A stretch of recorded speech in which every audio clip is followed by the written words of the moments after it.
Itaú, Banco do Brasil, Bradesco, Santander, Banco Inter, se você tem alguma dessas ações, o vídeo de hoje vai ser muito interessante porque a gente vai falar tudo sobre o setor bancário que é muito importante dentro da Bolsa Brasileira. A gente vai falar bastante também das novidades que tem em 2021 e alguns pontos bem importantes, principalmente relacionados aos bancões. Vamos começar falando aqui do Pix, que é uma das grandes inovações aí que a gente teve em 2020, né? Foi no ano passado. Muitas pessoas falaram que não ia ter grande adesão, porque já tinha isenção de tarifa em algumas fintechs, etc. É verdade, eu concordo que tem isenção de tarifa em várias fintechs, mas está tendo uma adesão gigantesca, mais de 133 milhões de chaves cadastradas. As pessoas estão realmente utilizando o Pix. Em apenas 2 meses de Pix, ele já chegou a 25% da população brasileira. É muita coisa. Olha, se você para pensar que tipo de produto que vem à tua cabeça que conseguiu alcançar em 2 meses 1/4 da população do Brasil, né? E já movimentou 203 bilhões de reais e o Pix tem aí uma previsão para equivaler 36% do PIB, ou seja, as transações que passam pelo Pix podem equivaler aí a mais de 1/3 de todo o PIB do Brasil em 2024. Eu já considero o Pix uma realidade. Várias pessoas do meu círculo social já têm a chavinha Pix, já estão utilizando ou utilizam conta em fintech sem tarifa. Ou é Pix ou é conta sem tarifa, ou é Pix ou é conta sem tarifa. Isso daí você conseguiria imaginar, por exemplo, lá em 2010, né, você fazer transação sem tarifa, 2012, 2015, 2017, é muito recente isso daí, né? E mais recente ainda é a questão do Open Banking. O que significa Open Banking? Ele vai abrir mais ainda a porta aí para novos players, novos ofertantes de serviços. Rob, o que seria o Open Banking? Eu já ouvi falar, mas não sei direito o que é. Não se preocupe que a maioria dos brasileiros não sabe. Eu vou explicar para você agora. Como é que mais ou menos funciona a questão do Open Banking? É um único ambiente onde os dados dos clientes, ou seja, cadastro pessoal, serviços, produtos contratados, conta, tudo isso vai poder ser compartilhado. É claro que o cliente vai dizer se ele quer isso ou não quer, né? Não é uma coisa autoritária, mas se ele aceitar, vai poder ser utilizado todos esses dados, toda uma infraestrutura. Então, por exemplo, o cliente do Itaú ele pode solicitar os custos de um empréstimo do Bradesco. E ele pode assim, solicitar em questão de segundos, né? Transfere ali os dados de uma instituição para outra através dos aplicativos que vão integrar todo esse sistema. Como o próprio nome diz, né? É uma estrutura aberta, você não vai ficar só dependendo de uma instituição financeira. Pô, eu sou cliente do Itaú, aí você nunca sabe ao certo quanto que está a taxa do Bradesco, quanto está a taxa do Banco do Brasil, quanto a taxa da Caixa, a menos que você abra em conta em todos eles, tenha relacionamento com todos eles, meio que acaba restringindo você, né? E não só para empréstimo, qualquer serviço financeiro, porque com toda certeza é um assunto que é de total interesse seu, tanto como consumidor quanto de investidor do setor bancário na Bolsa. E outro ponto é a fintechização, como falou aqui o presidente da Associação Brasileira de Fintechs, a fintechização das estruturas não financeiras. E aqui é um exemplo que a gente está vendo na própria Magalu. Ela não é uma empresa financeira, mas ela está oferecendo serviços. Por quê? Porque ela comprou fintechs, né? Não apenas a Magalu, outras empresas, elas estão comprando fintechs, botando para dentro do business e introduzindo serviços financeiros e transformando os negócios num objeto de desejo. Então, por exemplo, você lembra das lojas Renner, quando ela só tinha focado em roupa? Hoje, dentro das lojas Renner, tem uma instituição financeira da Renner.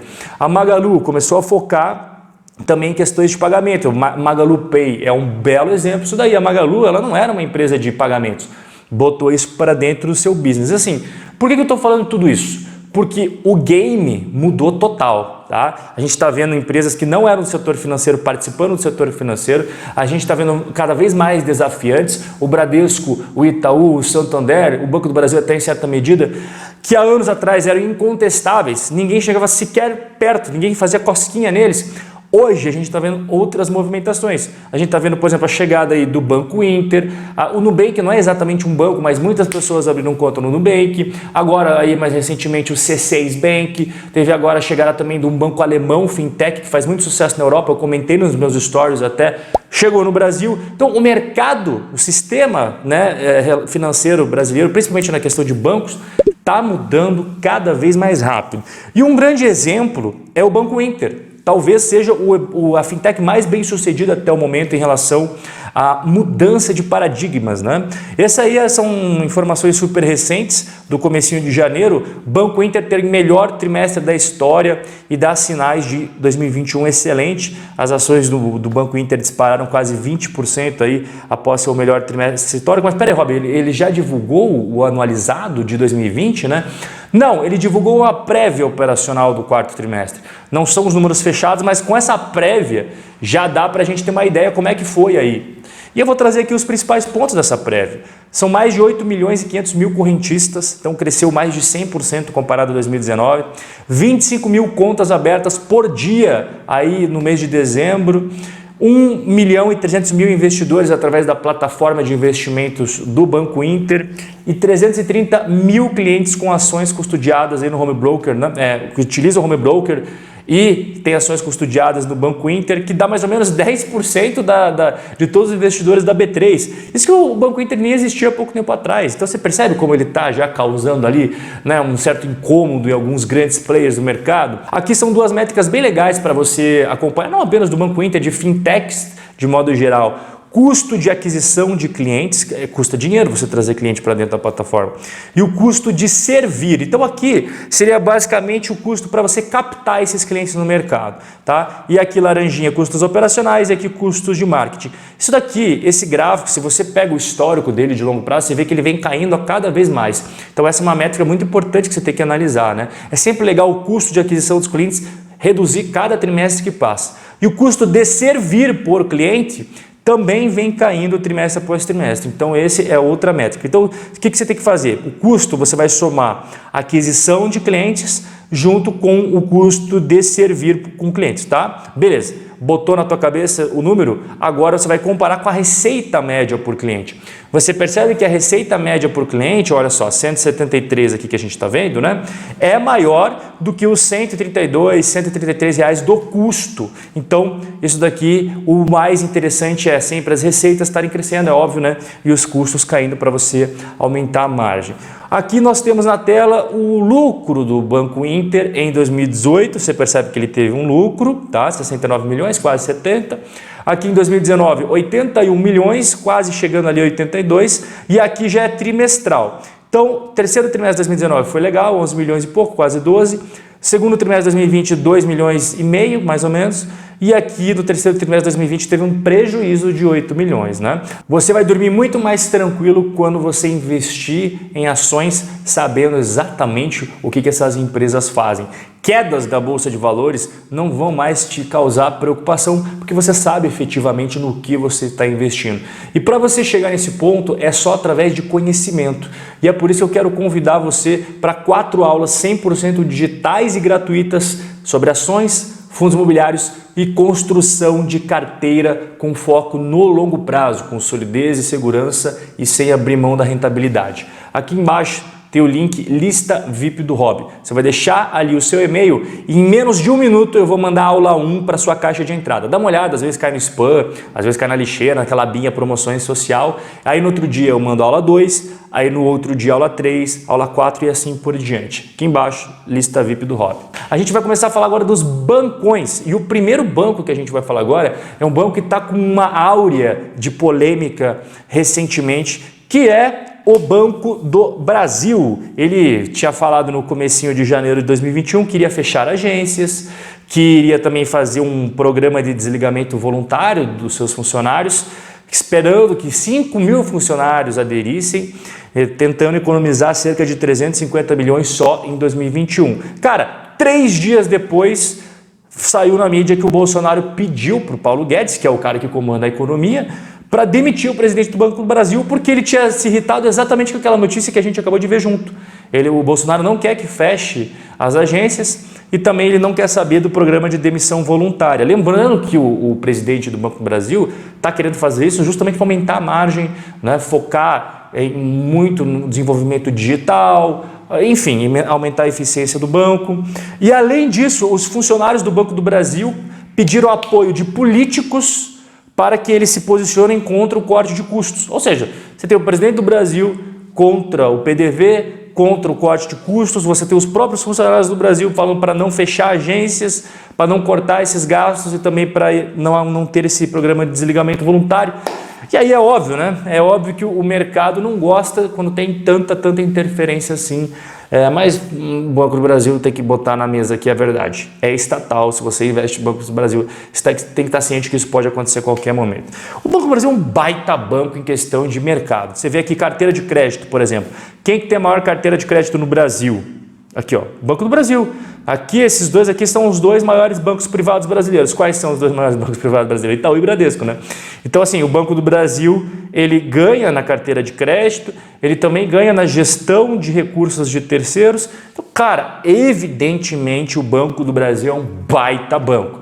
Mas o começo ali que eu acabei de mostrar para você, né? O começo aqui do tópico do Banco do Brasil, a interferência, isso esteja ciente que acontece não só nesse governo, qualquer governo, porque no final do dia o acionista majoritário é o governo, tá? Então tem que ter isso em mente. Aqui nos últimos 9 meses de 2020 comparado aos 9 meses de 2019, daqui a pouco sai o analisado do Banco do Brasil, teve uma queda no lucro de 23,8%, dadas as condições de temperatura e pressão que foi o ano de 2020, né, devido a todas as crises e etc.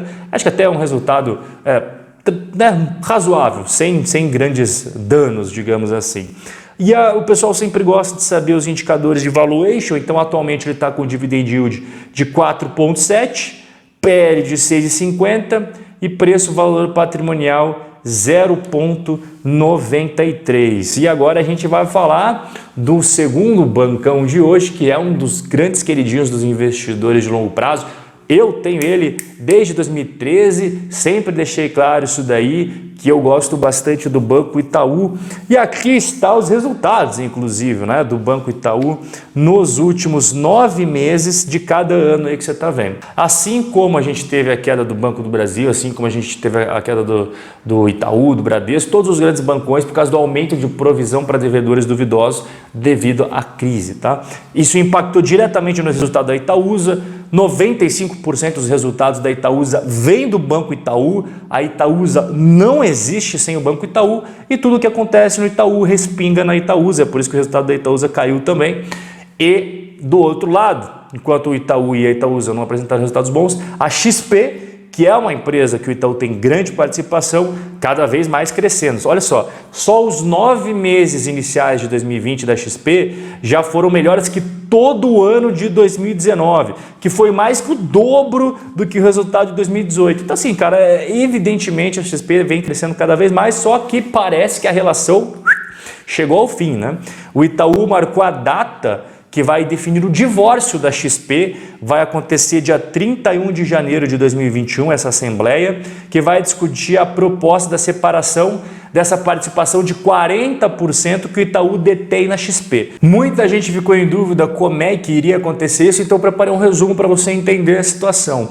O Itaú então pretende separar essa participação que ele tem hoje de 40,52% na XP em uma nova empresa. Essa nova empresa iria se chamar Nilco. Cada acionista do Itaú receberá a mesma quantidade de ações da Nilco, beleza? Então o cara que tem participação no Itaú iria receber proporcionalmente ações dessa nova companhia que será negociada na Bolsa de Valores brasileiras e depois o Itaú vai decidir se pretende manter participação na XP ou não, mesmo que seja através da Nilco. Ou talvez o Itaú possa até depois se desfazer dessa participação que ele tem na XP, mas o primeiro ponto seria esse daqui. Hoje o Itaú está com dividend yield de 4,16%, PL 16,54 e preço-valor patrimonial 2,26. Vamos agora para o nosso terceiro bancão de hoje, que também é bastante queridinho dos investidores de longo prazo, é o Bradescão da massa. E aqui a gente está vendo os mesmos períodos que a gente viu do Itaú, a gente está vendo agora do Banco Bradesco, 9 meses iniciais de cada ano. Também não é novidade, caiu também o resultado do Bradesco, eu já expliquei para você por quê. E assim, o Bradesco tem duas coisas que me chamam a atenção, que eu tenho acompanhado de perto. Primeiro é a fintech dentro do Bradesco, que é o Banco Next. Vem crescendo a cada trimestre as contas ativas dentro do Next, Tá? Impressionante o crescimento, estou gostando de ver esses números. E as transações por essa fintech, isso aqui não é transação do Itaú, do Bradesco, é transação do Banco Next. Também vem crescendo bastante. Olha só, cresceu mais de 100% nessas bases comparativas. E outra coisa que eu também estou sempre atento é a Ágora Investimentos. Quem é mais antigo da Bolsa lembra da Ágora. A Ágora, há muito tempo atrás, ela era considerada, tá? Bota entre aspas aqui, que não dá para comparar maçãs com laranjas, a XP da época. Muitas pessoas investiam através da Ágora, a Ágora dominava o mercado, era novidade, etc. E aí o Bradesco foi lá e acabou comprando a Ágora. E a Ágora, ela patinou, ela não estava com o mesmo ímpeto que ela tinha quando ela estava sozinha. Depois que o Bradesco comprou, ela meio que foi patinando, veio a XP, né, passou por cima de todo mundo, a gente sabe a revolução que a XP fez no mercado, só que o Bradesco voltou a focar na Ágora. E olha só, o crescimento da base de clientes, né? Aí já passou, provavelmente já esteja em 500 mil clientes, a abertura de contas vem crescendo trimestre após trimestre, então é um ponto bem interessante você ficar atento ali, né? Next e Ágora acompanhando, claro, junto com os resultados do Bradesco. E em relação ao valuation do Bradesco, ele está com o dividend yield de 2,64, PL de 16,30, preço-valor patrimonial 1,73. Agora a gente vai para outro grande bancão que muita gente tem também na carteira, o Santander. Aqui você está vendo no gráfico de 2016 até 2020. Santander que vinha crescendo muito seu lucro, estava numa pegada super top até 2019. E aí 2020 deu aquela derrapadinha. Evolução da base de clientes ativos. Olha só que legal, cara. Olha como... É o que eu falei para você. O Santander realmente surpreendeu nos últimos anos. Cara, são mais de 27 milhões de clientes do Santander. É bastante coisa, realmente é muita coisa mesmo. E o Santander, ele é muito importante para o grupo Santander como um todo, né? Porque o Brasil, só o Brasil, ele é responsável por 30% dos resultados, muito mais que o Santander na Espanha, mas muito mais que o Santander na Argentina, no Chile, né? Esses países latinos aí, México. Dividend yield 2,04, PL 10,81 e preço-valor patrimonial 1,58. E para facilitar a sua vida, o que eu fiz? Coloquei todos os dados de valuation nessa tabelinha que você está vendo aqui. Banco do Brasil, Itaú, Bradesco e Santander, os 4 top bancões da Bolsa Brasileira, tradicionais e velhos de guerra. O Banco do Brasil seria o mais barato entre os 4 bancões. Em relação ao preço-valor patrimonial, o Banco do Brasil também seria aquele que está mais barato. O dividend yield seria quase que um empate técnico, né? Entre Banco do Brasil e Itaú, mas no final do dia quem está pagando mais dividendos proporcional ao preço da ação é o Itaú Unibanco. Você lembra daquele convite que eu te fiz no comecinho? Ele ainda está aqui te esperando. Lista VIP do Hop. 4 aulas 100% digitais e gratuitas para você aprender a muito mais sobre o que realmente importa na Bolsa de Valores, com foco na construção patrimonial no longo prazo. Um forte abraço e eu te vejo na nossa primeira aula.